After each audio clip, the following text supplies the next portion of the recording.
Hello दोस्तों। देखिए, आज हम जो आपको बताने वाले हैं वह है आपका fundamental of horticulture. Fundamental of horticulture की हम एक सीरीज स्टार्ट करने जा रहे हैं। तो उसमें जो भी आपका फंडामेंटल हॉर्टिकल्चर का जो फंडामेंटल है यानी कि मूल तत्व हैं, उसे जो भी तैयार करना चाहता है वह इसकी वीडियो देख सकता है। जैसे आज हम बात करेंगे आपका उद्यान विज्ञान क्या है। देखिए, उद्यान विज्ञान क्या है। तो उद्यान विज्ञान कृषि विज्ञान की वह शाखा जिसमें शाकों, सब्जियों, फलों, अलंकृत पौधों, ठीक है, औषधियों, संग्रहित प्लांटेशन इत्यादि पौधों के उत्पादन, संसाधन एवं विपणन के संबंध में अध्ययन किया जाता है। विपणन के संबंध में अध्ययन किया जाता है, उद्यान विज्ञान कहलाता है। ठीक है, इसकी यदि हम हॉर्टिकल्चर की इंग्लिश में यदि हम परिभाषा की बात करें तो इंग्लिश में परिभाषा इसकी होगी, horticulture is a branch of agriculture science which deals production, processing and marketing of vegetables, fruits, ornamental plants and medicinal aromatic spices and plantation crops.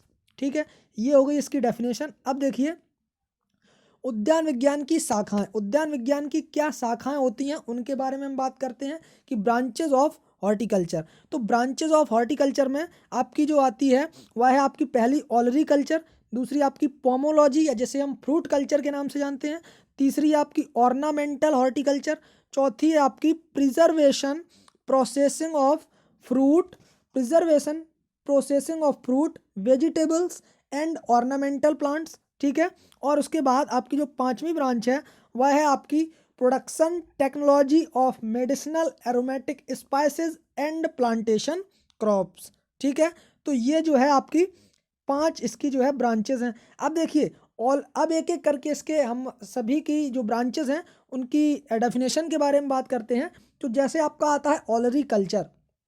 ऑलरी culture में क्या आता है, उद्यान विज्ञान, उद्यान विज्ञान की वह शाखा जिसमें शाकों के उत्पादन, संसाधन एवं विपणन के संबंध में अध्ययन किया जाता है। ऑलरी कल्चर यानी कि शाकोत्पादन कहलाता है। क्या कहलाता है? शाकोत्पादन कहलाता है। इसकी यदि हम इंग्लिश में डेफिनेशन की बात करें तो olericulture is the branch of horticulture science which deals production, processing, marketing and vegetables. ठीक है, फल विज्ञान की शाखा की यदि हम बात करें तो फल विज्ञान यानी कि पोमोलॉजी, पोमोलॉजी में फल विज्ञान उद्यान विज्ञान की वह शाखा है जिसमें फलों के उत्पादन, संसाधन एवं विपणन के संबंध में अध्ययन किया जाता है, फल विज्ञान कहलाता है। ठीक है, अलंकृत बागवानी की जो आपकी परिभाषा होगी वह होगी, यह उद्यान विज्ञान की वह शाखा है जिसमें पुष्पों एवं अलंकृत पौधों, जिसमें पुष्पों एवं अलंकृत पौधों के उत्पादन के संसाधन एवं विपणन के संबंध में अध्ययन किया जाता है, तो आपका अलंकृत बागवानी कहलाती है। ठीक है, अब देखिए, प्रिजर्वेशन या processing of fruits, vegetables and ornamental plants. तो यह उद्यान विज्ञान की वह शाखा है जिसमें औषधियाँ, पौधों, सुगंधी पौधे, सब मसाले एवं रोपड़ फसलों के संसाधन एवं विपणन के संबंध में अध्ययन किया जाता है। वह आपकी शाखा कहलाती है कौन सी? प्रिजर्वेशन या processing of fruits, vegetables and ornamental plants. ठीक है, अब देखिए, ये हो गई आपकी सभी की सभी शाखाएं और उनकी डेफिनेशंस। अब देखिए, आगे बात करते हैं importance of horticulture. Importance of horticulture में क्या आता है आपका? इंपॉर्टेंस ऑफ हॉर्टिकल्चर में आता है एक स्वस्थ मनुष्य को प्रतिदिन 300 से 320 ग्राम तक सब्जियों की आवश्यकता होती है। कितनी आवश्यकता होती है? एक स्वस्थ मनुष्य को 300 से 320 ग्राम तक, 300 से 320 ग्राम तक सब्जियों की आवश्यकता होती है। ठीक है, इससे 120 ग्राम, इसमें 120 ग्राम फल वाली सब्जी प्लस 120 ग्राम पत्ती वाली सब्जी प्लस 60 से 80 ग्राम जड़ वाली सब्जियों की द्वारा ही हमें शरीर के शारीरिक एवं मानसिक विकास हेतु आवश्यक तत्वों जैसे कार्बोहाइड्रेट, वसा, विटामिन्स, प्रोटीन एवं खनिज तत्वों पर्याप्त मात्रा में प्राप्त होते हैं। ठीक है, इसके अतिरिक्त सब्जियों के द्वारा हमें प्रति इकाई क्षेत्रफल में अधिक उत्पादन तथा शुद्ध लाभ प्राप्त होता है। सब्जियां हमारे शरीर को रोग प्रतिरोधक क्षमता बढ़ाने में सहायक होती हैं। सब्जियों का सीधे रूप में निर्यात करके या इनके बीजों को निर्यात करके अतिरिक्त आय प्राप्त की जा सकती है। ठीक है, अब देखिए बात करते हैं इम्पोर्टेंस ऑफ फ्रूट्स के बारे में। तो देखिए इम्पोर्टेंस ऑफ फ्रूट्स जो है वह क्या है, आईसीएमआर यानी कि Indian council of medical research, ICMR जो कि आपका दिल्ली में स्थित है, उसका पूरा नाम होता है Indian council of medical research के अनुसार एक स्वस्थ व्यक्ति को प्रतिदिन 85 से 90 ग्राम फल की आवश्यकता होती है। कितनी आवश्यकता होती है? 85 से 90 ग्राम फल की आवश्यकता होती है। अब देखिए फलों के द्वारा विटामिन एवं खनिज पदार्थ पर्याप्त मात्रा में प्राप्त होते हैं। इसके अतिरिक्त सूक्ष्म मात्रा में कार्बोहाइड्रेट, प्रोटीन्स एवं वसा भी फलों से प्राप्त होती है। जैसे अब कौन कौन से फलों से कौन सी वसा, कार्बोहाइड्रेट, प्रोटीन, विटामिन प्राप्त होती है उनके बारे में हम बात कर लेते हैं। जैसे नंबर 1 पर आता है आपका, पूछा जा सकता है कि सबसे ज़्यादा कार्बोहाइड्रेट किस में पाया जाता है? तो सबसे ज़्यादा कार्बोहाइड्रेट है वह आपका खजूर में पाया जाता है। कितना?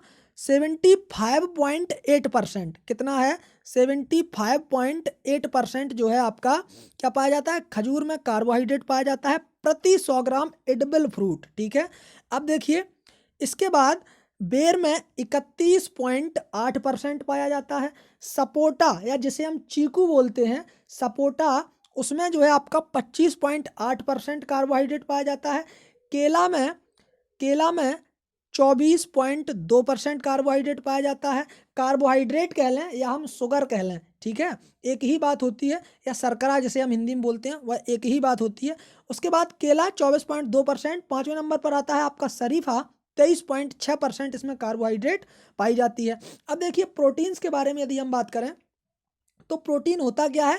Protein is a organic compound which is made in composition of different amino acid. यानी कि प्रोटीन जो है वह आपका विभिन्न प्रकार के अमीनो अम्लों से मिलकर के बना होता है, जो कि एक आपका कार्बनिक पदार्थ होता है। ठीक है, प्रोटीन सबसे ज़्यादा किस में पाई जाती है? तो प्रोटीन सबसे ज़्यादा काजू में पाई जाती है, 21.2%। कितनी है? 21.2% काजू में पाई जाती है। नंबर 2 पर आपकी बादाम में पाई जाती है, 20.8%। पिस्ता में 19.8% पाया जाता है क्या? प्रोटीन। और केंथा, जो कि आपका केंथा होता है, उसमें 7.1% प्रोटीन पाई जाती है। और आपका डुरियन फल होता है जिसमें आपकी कितनी पाई जाती है? जिसमें आपकी जो है 2.8% प्रोटीन पाई जाती है। अब देखिए बात करते हैं फैट के बारे में। तो जो आपका फैट होता है वह अखरोट में सबसे अधिक फैट पाया जाता है, 24.5%। ठीक है, ड्राई कोकोनट में 62.3% आपका फैट पाया जाता है। उसके बाद बादाम में 58.9% पाया जाता है। पिस्ता में 53.5% पाया जाता है क्या? आपका फैट। और काजू जो है उसमें आपका 47% फैट पाया जाता है। ठीक है, अब देखिए उसके बाद आगे बात करते हैं कि जो आपकी फलों में जो भी आपकी विटामिन्स होती हैं वह क्या करती हैं? तो जो आपकी विटामिन्स होती हैं वह हमारे शरीर में होने वाले जितनी भी आपकी क्रियाएं होती हैं उनको उत्तेजित करती है, उनको उत्तेजना देती है। ठीक है, तो विटामिन्स हमें सब्जियों और फलों से ही प्राप्त होती है। ठीक है, जो भी आपकी विटामिन्स होती है, जो भी आपके मिनरल्स होते हैं वह फलों से ही प्राप्त होते हैं। तो देखिए फलों में पाई जाने वाली विटामिन मुख्य रूप से निम्न प्रकार की होती है। अब वह कौन सी होती है? सबसे पहले विटामिन ए जो है अल्फांजो, आम की अल्फांजो प्रजाति। सबसे पहले यदि हम बात करें विटामिन ए की, तो विटामिन ए का साइंटिफिक नेम होता है रेटिनॉल। क्या होता है? विटामिन ए का साइंटिफिक नेम होता है रेटिनॉल होता है। क्या होता है? रेटिनॉल होता है। ठीक है, अब देखिए रेटिनॉल विटामिन ए का साइंटिफिक नेम हो गया। यह सबसे अधिक किस में पाया जाता है? तो सबसे अधिक की बात करें तो जितने भी आपके पीले फल होते हैं, कैसे फल होते हैं?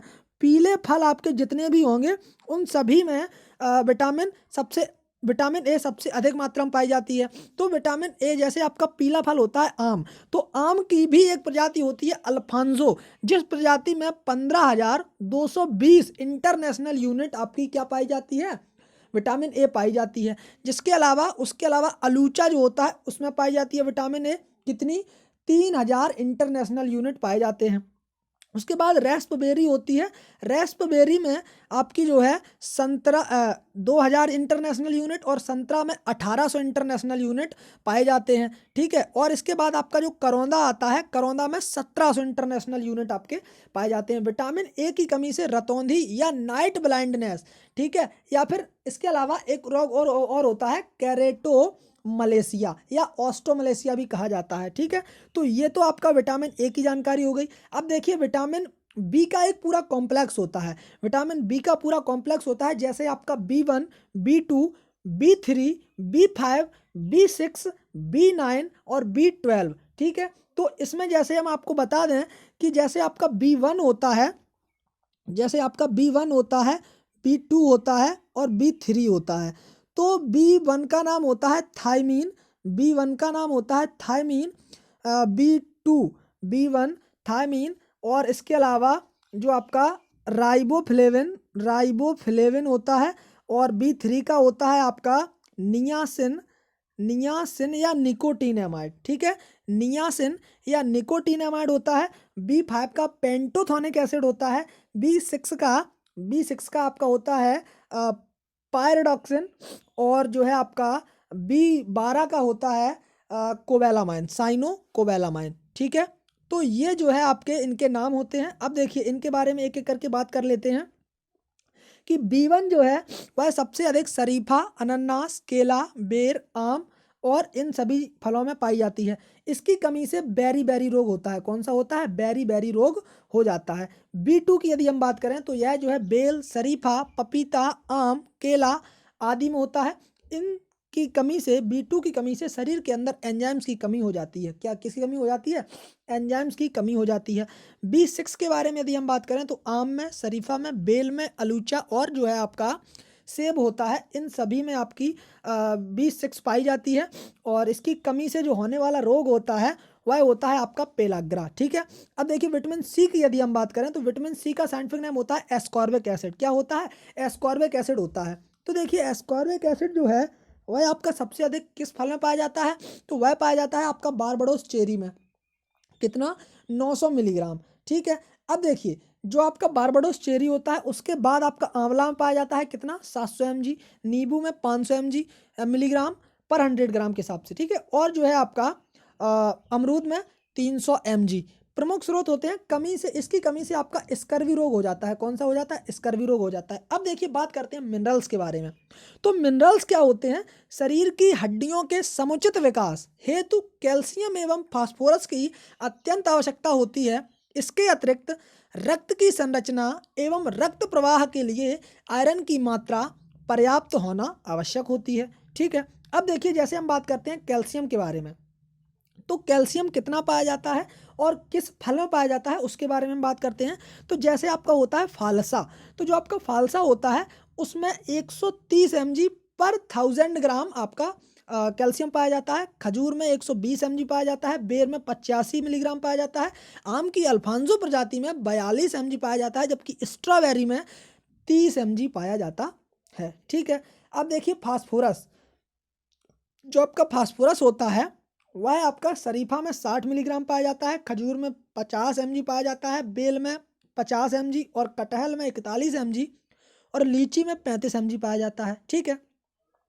आयरन की यदि हम बात करें तो खजूर में 7.3% आयरन पाया जाता है, शरीफा में 2.9% आयरन पाया जाता है, फालसा में 2.3% आयरन पाया जाता है, स्ट्रॉबेरी में 1.8% आयरन पाया जाता है और आपका आम जो होता है उसमें 1.5% आयरन पाया जाता है, ठीक है।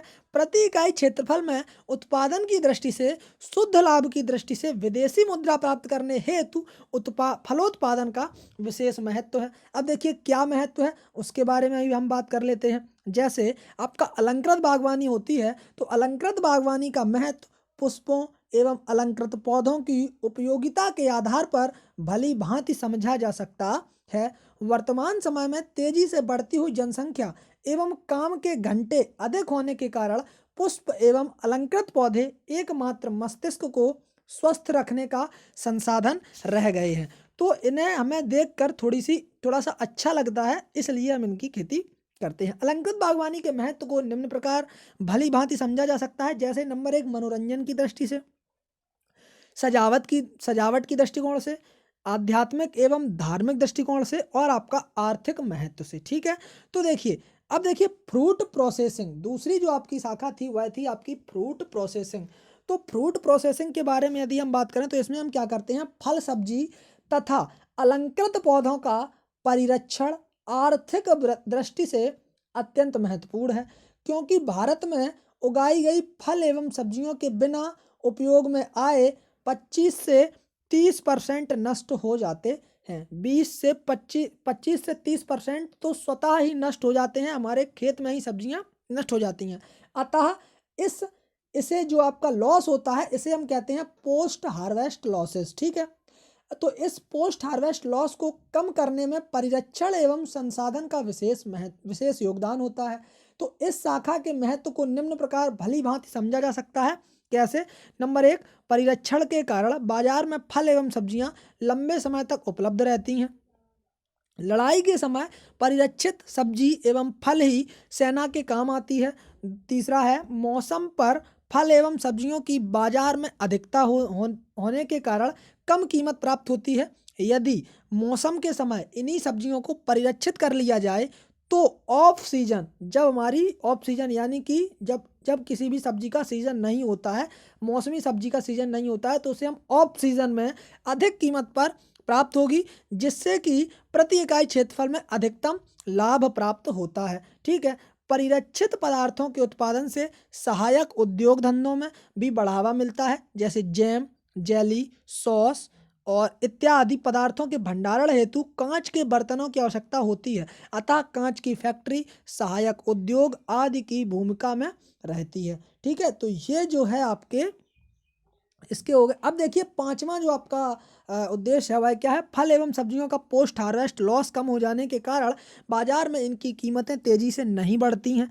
कटे फटे एवं क्षतिग्रस्त फलों एवं सब्जियों जिनकी की बाजार में कम कीमत प्राप्त होती है, इस माध्यम से उनकी अच्छी आमदनी प्राप्त की जा सकती है।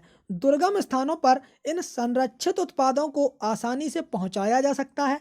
इस क्षेत्र का समुचित विकास होने पर शिक्षित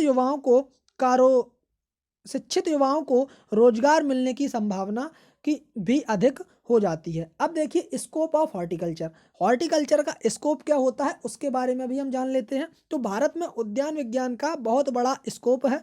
उद्यान विज्ञान के स्कोप को हम निम्न प्रकार भली भांति समझ सकते हैं। कैसे? देखिए, नंबर 1, देश की अधिकांश जनसंख्या शाकाहारी है। तो जब हमारे देश की ज़्यादातर जनसंख्या शाकाहारी है तो उसके लिए हम क्या करते हैं, ज़्यादातर हमें साग सब्जियों को ही उगाना पड़ेगा। ठीक है, भारत में बढ़ती हुई जनसंख्या को मद्देनजर रखते हुए हम क्या करते हैं कि हम ज़्यादा से ज़्यादा प्रति इकाई प्रोडक्टिविटी बढ़ाते हैं, प्रति इकाई प्रोडक्शन बढ़ाते हैं, ताकि जो है हमें हमारे देश में सब्जियों की या जो आपकी साग सब्जियां होती हैं उनकी कमी ना पड़ सके। ठीक है, देश में विभिन्न जलवायु क्षेत्र उपलब्ध होना, हमारे देश में विभिन्न जलवायु क्षेत्र का मतलब है प्रत्येक जगह पर अलग अलग जलवायु पाई जाती है।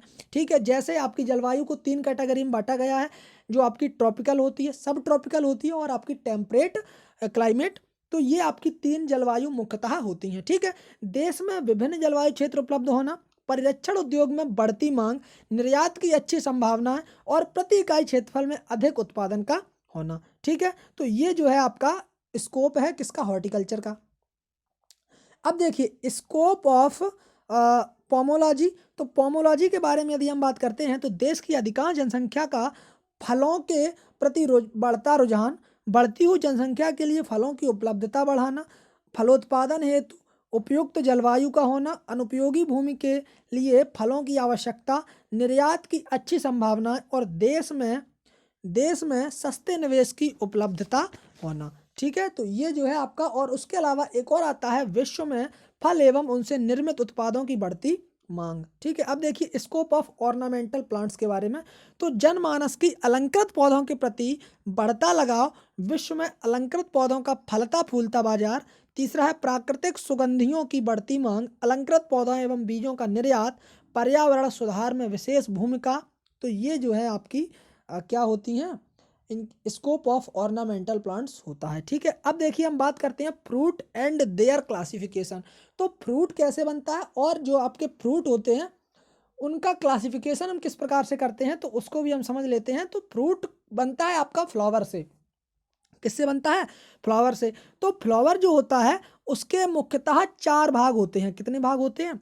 4 भाग होते हैं, जिसमें आपके मुख्यतः आपके 2 भाग होते हैं और दोनों के पुनः 2-2 भाग होते हैं। जैसे आपका 2 भाग होते हैं और दोनों के पुनः 2-2 भाग होते हैं, तो दोनों को जब हम जोड़ देते हैं तो टोटल आपका 4 हो जाता है। तो ऐसे ही जो आपका होता है क्या, कि जो एक्सेसरी ऑर्गन्स होता है और नेसेसरी ऑर्गन्स होता है, ठीक है? जिसमें आपका कैलेक्स होता है, करोला होता है, एंडोनीशियम और गाइनोसियम होता है। तो जो आपका कैलेक्स और करोला होता है वह क्या करते हैं, जैसे आपको दिख रहा होगा, यह जो है आपको दिख रहा होगा, ये आपका एक पुष्प होता है, ठीक है? यह आपका एक पुष्प होता है। इसमें जो आपको ये वाला पार्ट दिख रहा होगा, ये वाला पार्ट है, ये आपका कैलेक्स होता है। और कैलेक्स का कार्य होता है, जो इसके कैलेक्स को हम हिंदी में कहते हैं बाह्यदल, और जो आपका बाह्यदल होता है वह क्या करता है, पुष्प की रक्षा करता है। और ये जो है आपके हरे होते हैं। कैसे होते हैं? ये आपके हरे कलर के होते हैं। इनका कार्य होता है पुष्प को भोजन पहुंचाना, ठीक है? अब जो आपके करोला होते हैं उनकी इकाई होती है पेटल्स। क्या होती है? पेटल्स होती है। तो आपने देखा होगा जो भी आपकी पुष्प में लगी हुई पत्तियां होती हैं जो कि आपके रंग बिरंगे होते हैं, उन्हीं को हम करोला कहते हैं। तो ये आपका करोला होता है। दूसरा आपका एंडोनीशियम होता है, जो कि पुष्प का मेल भाग होता है। कैसा भाग होता है? पुष्प का मेल पार्ट होता है। और उसके अलावा चौथा आपका गाइनोसियम होता है, जो कि पुष्प का फीमेल पार्ट होता है। कैसा पार्ट होता है? पुष्प का फीमेल पार्ट होता है, ठीक है? तो ये जो है आपका पुष्प का फीमेल पार्ट होता है। इसी को जानने के लिए आगे हम कुछ और चीज़ें जानते हैं कि जब आपका पुष्प हो जाता है तो पुष्प के बाद फल बनने में सबसे पहली प्रोसेस आती है आपकी कौन सी? पॉलिनेशन की। तो देखिए पॉलिनेशन किसे कहते हैं? तो पॉलिनेशन जो होता है वह the transfer of pollen grain from anthers to stigma is known as a pollination. तो देखिए आपको ये जो प्रोसेस दिखाई दे रही होगी, ये जो आपको एंडोनीशियम दिखाई दे रहा होगा, एंडोनीशियम यानी कि पुष्प का नर भाग। कैसा भाग? पुष्प का ये जो है आपका ये नर भाग होता है। और ये जो है आपका जो दिख रहा है मादा भाग, ये क्या है? ये आपका मादा भाग होता है। तो ये जो आपका एंडोनीशियम है, यहाँ से यहाँ तक जो आपके पॉलन ग्रेन पहुँचते हैं, वही क्रिया आपकी पॉलिनेशन कहलाती है। क्या कहलाती है? पॉलिनेशन कहलाती है। एंडोनीशियम को पुनः 3 भागों में बांटा जा सकता है। जैसे आपका ऊपर आपका एंथर्स होता है, फिर उसमें फिलामेंट होता है, और जो है एंडोनीशियम। और देखिए जो आपका स्टिग्मा होती है, जो आपकी स्टिग्मा होती है उसे जो है आपके ये जो है आपके गाइनोसियम होता है, गाइनोसियम को भी हम बांट देते हैं। जैसे जैसे गाइनोसियम आपको हम दिखा देते हैं, ये जो है आपको गाइनोसियम दिख रहा होगा, ये गाइनोसियम है। तो गाइनोसियम ये जो है आपको ये दिख रहा है, यह क्या है? गाइनोसियम है। तो इसमें भी आपका ऊपर वाला जो पार्ट होता है वह आपका स्टिग्मा होता है, बीच में आपकी ये स्टाइल होती है, फिर आपकी अंदर ये आपकी जो है एंटीपोडल सेल्स होती हैं, और इसके नीचे ये जो आपको दिख रहा है ये आपका सिनर्जिड सेल्स होती है, और पूरी जो होती है आपकी ओवरी होती है। और इसके बाद जो नीचे आपका पाया जाता है उसे थैलेमस कहते हैं, जिसे हम हिंदी में कहते हैं पुष्पासन। क्या कहते हैं? जिसे हम हिंदी में पुष्पासन कहते हैं, ठीक है? तो ये जो है आपका टोटल गाइनोसियम होता है। इसको ही हम पूर्ण रूप से यदि हम सजाएं तो इस प्रकार से ये जो जब इसमें पॉलन ग्रेन बनते हैं, जब पॉलन ग्रेन यहाँ तक आता है आपके पुष्प तक, तो दूसरे पुष्प की वर्तिकाग्र तक जो पहुँचने की क्रिया होती है उसे हम कहते हैं, क्या कहते हैं? उसे हम पॉलिनेशन कहते हैं। अच्छा, पॉलिनेशन का होना एक सबसे बड़ी महत्वपूर्ण क्रिया होती है इसमें, कौन सी? कि जब हमारी जो आपकी स्टिग्मा होती है वह रिसेप्टिव कंडीशन में होनी चाहिए। कैसी कंडीशन में होनी चाहिए? वह जो है आपकी रिसेप्टिव कंडीशन में होनी चाहिए, ठीक है? रिसेप्टिव कंडीशन क्या होती है? उसमें जो है आपका एक चिपचिपा पदार्थ निकलता है, ऐसी कंडीशन होनी चाहिए। कुछ समय बाद वह एक पॉलन ट्यूब का निर्माण करती है। जो आपको ये जो संरचना दिख रही होगी, ये आपको पॉलन ट्यूब का निर्माण करती है, और जो आपके पॉलन ग्रेन होते हैं वह इसी से होकर के इसी के माध्यम से नीचे उतर आते हैं, और यह कहाँ पर आपके यहाँ तक आ जाते हैं, कहाँ तक? आपके ओवरी तक, ठीक है? तब तो आपका फर्टिलाइजेशन हो जाता है, और यहाँ तक जो है आपका जाइगोट बनता है। नर यानी कि मेल गैमेट और फीमेल गैमेट दोनों के मिलने से जाइगोट बनता है, यानी कि fusion of the male and female gamete. And develop zygote, zygote बनता है और जाइगोट के बनने की क्रिया जिसे हम हिंदी में युग्मनज कहते हैं, तो जाइगोट के बनने की क्रिया ही आपकी क्या कहलाती है, फर्टिलाइजेशन कहलाती है। क्या कहलाती है, फर्टिलाइजेशन कहलाती है। ठीक है, तो देखिए इसी को हम आगे एक्सप्लेन करते हैं किस प्रकार से। देखिए वानस्पतिक पौधा मुख्य रूप से दो प्रकार की वृद्धि करता है, एक तो होता है वेजिटेटिव ग्रोथ, दूसरा होता है रिप्रोडक्टिव ग्रोथ। ठीक है, तो जो आपका वेजिटेटिव ग्रोथ होता है उसमें यह पौधे की वृद्धि वह वानस्पतिक अवस्था है जो बीजों के अंकुरण से प्रारंभ होकर पुष्प कलिका बनने तक रहती है। यानी कि जब तक पौधे में पुष्प कलिका बनती है तब तक यह रहती है। अब सीड जर्मिनेशन से लेकर के इनिशिएशन ऑफ फ्लावर बर्ड्स, कहाँ तक, फ्लावर बर्ड्स तक जो आपका बनता है वह आपका वेजिटेटिव ग्रोथ होती है।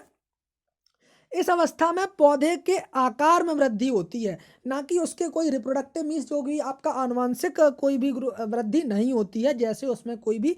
अब देखिए बात करते हैं रिप्रोडक्टिव ग्रोथ में क्या होता है। वानस्पतिक वृद्धि पूर्ण होने के उपरांत पुष्प कलिका बनने से लेकर बीजों की परिपक्वता तक की जो भी अवस्था होती है उसे हम रिप्रोडक्टिव फेज का कहते हैं। तो जैसे आपका इनिशिएशन ऑफ फ्लावर बर्ड्स से लेकर के सीड मैच्योरिटी तक जो भी आपकी क्रियाएं होती हैं उसे हम कहते हैं रिप्रोडक्टिव ग्रोथ। तो इस अवस्था में पौधे में रिप्रोडक्टिव ऑर्गन्स का निर्माण होता है। जब पौधा वानस्पतिक वृद्धि की अवस्थाएं एवं आनुवांशिक वृद्धि की अवस्था पूर्ण कर लेते हैं तो इस संपूर्ण चक्र को पौधे का जीवन चक्र कहते हैं। जैसे सीड सोइंग से लेकर के सीड मैच्योरिटी तक की पूरी जो भी आपकी क्रियाएं होती हैं उसे हम कहते हैं क्या, जीवन चक्र कहते हैं। क्या कहते हैं, जीवन चक्र, या यदि हम इसे इंग्लिश में कहें तो इसे हम इंग्लिश में कहते हैं लाइफ साइकिल।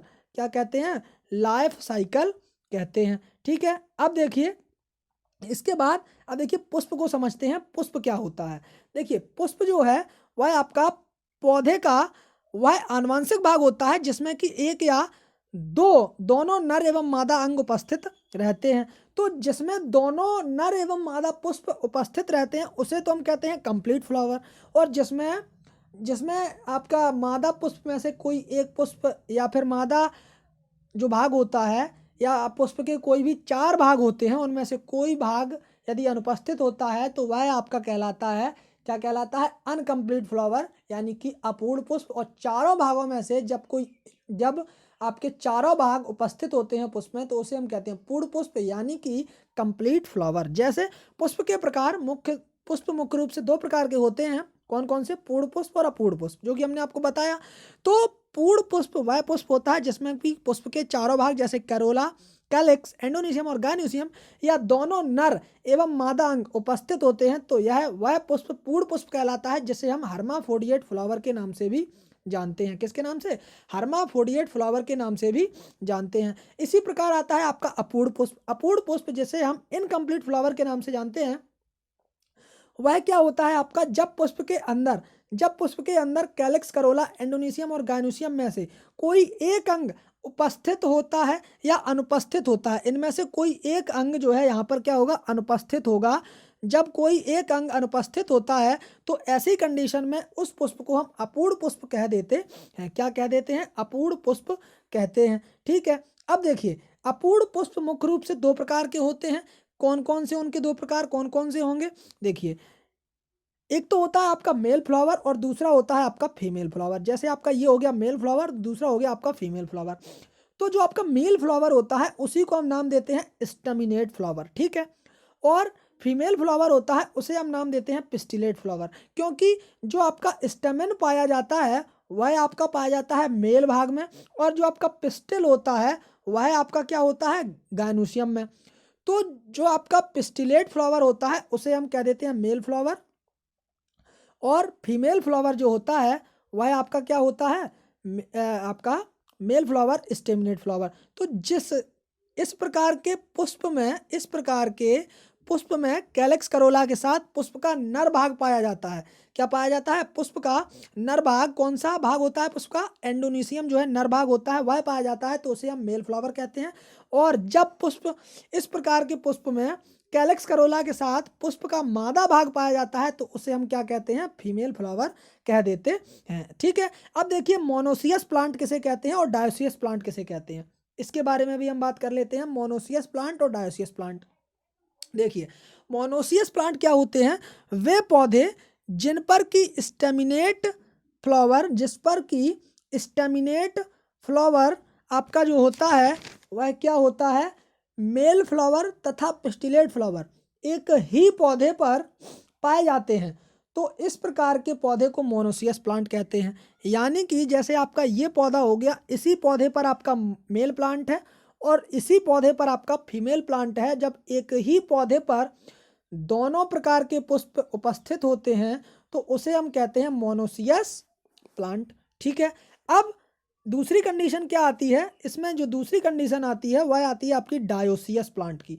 डायोसियस प्लांट का मतलब क्या होता है?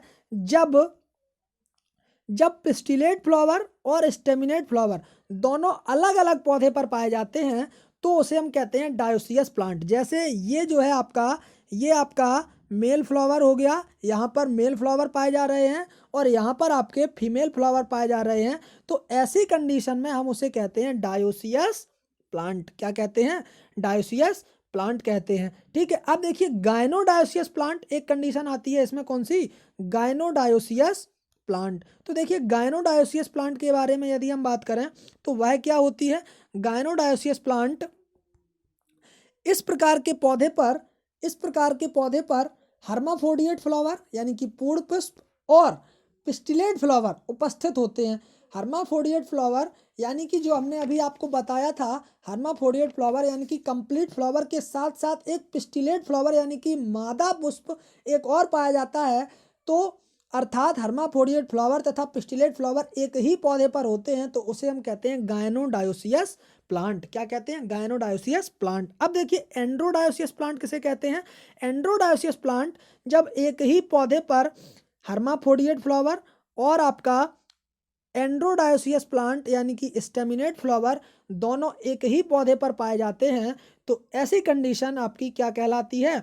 ऐसी कंडीशन आपकी एंड्रोडायोसियस प्लांट कहलाती है। अब ये देखो आ गया आपका पॉलिनेशन, जिसके बारे में हमने अभी आपको बताया था कि पराग कणों का पराग कोश से निकलकर रिसेप्टिव दशा में स्टिग्मा तक पहुंचना ही पॉलिनेशन कहलाता है। क्या कहलाता है? पॉलिनेशन कहलाता है। ठीक है। अब देखिए यहाँ तो पॉलिनेशन हो गया, पॉलिनेशन हमने आपको बता भी दिया कि पॉलिनेशन क्या होता है। इसके बाद देखिए रिसेप्टिव कंडीशन ऑफ स्टिग्मा। तो रिसेप्टिव कंडीशन ऑफ स्टिग्मा क्या होती है इसके बारे में हम जान लेते हैं। रिसेप्टिव कंडीशन ऑफ स्टिग्मा, देखिए इस दशा में वर्तिकाग्र के ऊपर विभिन्न हार्मोन्स के सक्रिय होने से एक चिपचिपा पदार्थ निकलता है। चिपचिपे पदार्थ के निकलने की यह दशा रिसेप्टिव कंडीशन ऑफ स्टिग्मा कहलाती है। ठीक है, ये बात आप समझ गए होंगे।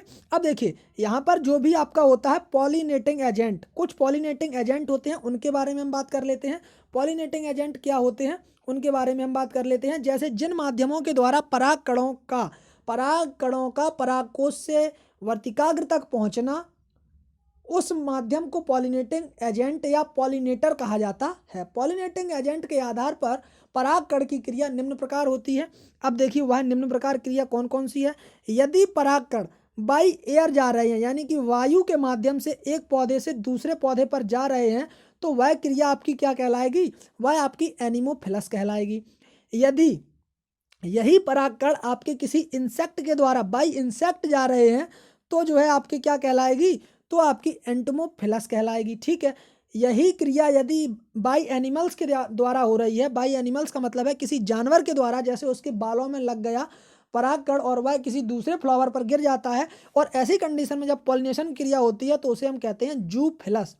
ऐसी क्रिया वाटर में होती है तो वाटर में क्या, जैसे आपका सिंघाड़े का प्लांट होता है ऐसी पॉलिनेशन प्रायः जलकुंभी होती है, और जो भी आपका जैसे जलकुंभी को वाटर हाइसिंथ बोलते हैं और आपका सिंघाड़ा होता है उसमें जो है हाइड्रोफिलस पॉलिनेशन होता है। ठीक है, और ऑरेंथोफिलस किसमें, बर्ड के द्वारा जो भी होता है, जो आपका पॉलिनेशन होता है उसे हम कहते हैं ऑर्निथोफिलस कहते हैं। ठीक है, अब देखिए इसके बाद यहाँ पर ये चीज़ें जो हमने आपको बता दी कि एनिमोफिलस क्या होता है। देखिए जब परागकण परागकोश से वायु के माध्यम द्वारा वर्तिकाग्र या स्टिग्मा तक पहुँचना ही एनिमोफिलस कहलाता है। जब कीटों के माध्यम जाता है तो एंटीमोफिलस, और जब जानवरों के द्वारा जाता है तो जूफिलस, और जब जल के द्वारा वर्तिकाग्र तक पहुंचता है तो वह आपका हाइड्रोफिलस, और जब पक्षियों के द्वारा पहुंचता है तो उसे हम कहते हैं ऑर्निथोफिलस। फिलस कह देते हैं। ठीक है, अब वही क्रिया जो अभी हमने आपको पीछे बताई थी, कौन सी क्रिया, फर्टिलाइजेशन की।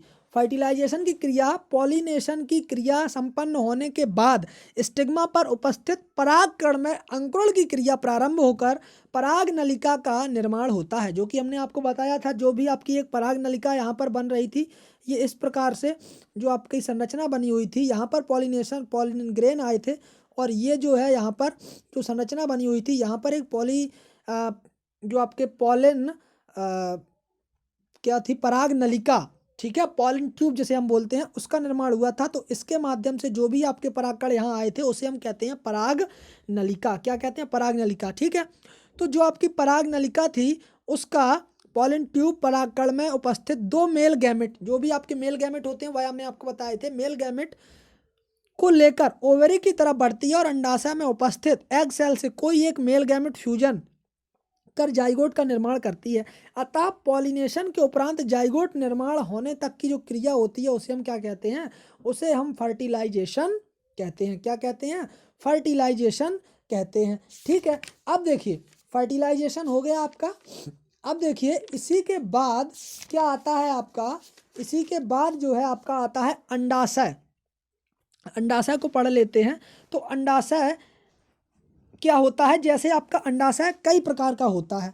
अब देखिए कौन कौन से प्रकार होते हैं, जैसे आपका मोनोकार्पलरी होता है, पॉलीकार्पलरी होता है। तो मोनोकार्पलरी का मतलब होता है जब एक ओवरी के अंदर एक ही कार्पल्स पाया जाता है तो उसे हम मोनोकार्पलरी अंडाशय कहते हैं। पॉलीकार्पलरी जब ओवरी के अंदर एक से अधिक कार्पल्स या कोष्ठक पाए जाते हैं तो ऐसी दशा आपकी क्या, पॉलीकार्पलरी अंडाशय कहलाता है। एपोकार्पस का मतलब क्या होता है, जब बहुअंडपीय अंडाशय के अंदर प्रत्येक अंडक स्वतंत्र होता है तो अंडाशय की इस दशा को एपोकार्पस अंडाशय या एपोकार्पस कंडीशन कहा जाता है। सिनकार्पस किसे कहते हैं, जब बहुअंडपीय अंडाशय के अंदर उपस्थित प्रत्येक अंडाशय आपस में एक भित्ति के द्वारा जुड़कर एक कार्पल या अंडाशय अंडप का निर्माण करते हैं तो अंडाशय की इस दशा को सिनकार्पस अंडाशय कहते हैं। अब ये भी आपके दो प्रकार के होते हैं, जैसे सुपीरियर ओवरी और इन्फीरियर ओवरी। अब सुपीरियर ओवरी में क्या होता है उसके बारे में हम समझ लेते हैं। तो सुपीरियर ओवरी जो होती है, जब अंडाशय पुष्पासन के ऊपर विद्यमान होता है तो अंडाशय की इस स्थिति को सुपीरियर ओवरी कहा जाता है। ठीक है, इन्फीरियर ओवरी, जब अंडाशय पुष्पासन के अंदर धंसा होता है तब अंडाशय की इस स्थिति को इन्फीरियर ओवरी कहा जाता है। क्या कहा जाता है, इन्फीरियर ओवरी कहा जाता है। अब देखिए ये देखिए फल बनने की प्रोसेस है, ये जो है फल बनने की प्रोसेस है। किस प्रकार से कि यहाँ पर जैसे ही पॉलन ग्रेन आते हैं, यहाँ पर आपके पॉलन ग्रेन आते हैं, कहाँ पर, यहाँ पर आपके पॉलन ग्रेन आते हैं, ये पॉलन ट्यूब बन जाती है। और जैसे ही आपकी पॉलन ट्यूब बनती है, पॉलन ट्यूब बनती है तो पॉलन ट्यूब बनने के बाद यहाँ पर ये जो आपको दिखाई दे रहा है ये आपका अंडप, ठीक है, ओवरी होती है, इसी में जो है आपका ओव्यूल होता है। यहाँ पर एग सेल का निर्माण होता है, ऊपर एंटीपोडल सेल्स होती हैं, बीच में जो आपका, इसे पूरे को कहते हैं हम लोग एम्ब्रियो सैक। क्या बोलते हैं, एम्ब्रियो सैक बोलते हैं, जिसे आपका भ्रूण कोष कहा जाता है। क्या कहा जाता है, भ्रूण कोष कहा जाता है। ठीक है, तो ये जो है आपकी पूरी फल बनने की प्रोसेस है। इसी प्रकार देखिए समझ लेते हैं फल बनने की पूरी प्रोसेस क्या होती है। ठीक है, जैसे देखिए परागकण की क्रिया के उपरांत स्टिग्मा पर उपस्थित परागकणों में अंकुरण होना प्रारंभ हो जाता है। अंकुरण के पश्चात पराग नलिका अपने साथ साथ दो मेल गैमेट लेकर अंडाशय की तरफ वृद्धि करती है और अंडाशय में पहुंचने के उपरांत पराग नलिका में उपस्थित दो मेल गैमेट में से एक मेल गैमेट अंडाशय में उपस्थित एग सेल जैसे फीमेल गैमेट के साथ फ्यूजन कर जाइगोट का निर्माण करते हैं। जाइगोट के निर्माण के उपरांत जाइगोट के अंदर कोशिका विभाजन प्रारंभ होता है और इस कोशिका विभाजन के द्वारा भ्रूण का निर्माण होता है। भ्रूण निर्माण के बाद अंडाशय के अंदर विभिन्न जैव रासायनिक यानी कि बायोकेमिकल चेंजेस परिवर्तन होना प्रारंभ हो जाता है। साथ ही साथ अंडाशय के अंदर भोजन का एकत्रीकरण होता है और जिस कारण अंडाशय का फूलना प्रारंभ हो जाता है। तो जैसे ही अंडाशय फूलता है उसके बाद अंडाशय की यह अवस्था प्रारंभिक फलन या इनिशियल फ्रूट सेट कहलाती है। प्रारंभिक फलन के बाद 99% प्रारंभिक फल प्राकृतिक रूप से गिर जाते हैं, यानी कि जो भी आपके फूल होते हैं वह क्या होते हैं, 99% आए हुए फूल आपके पौधे पर गिर जाते हैं।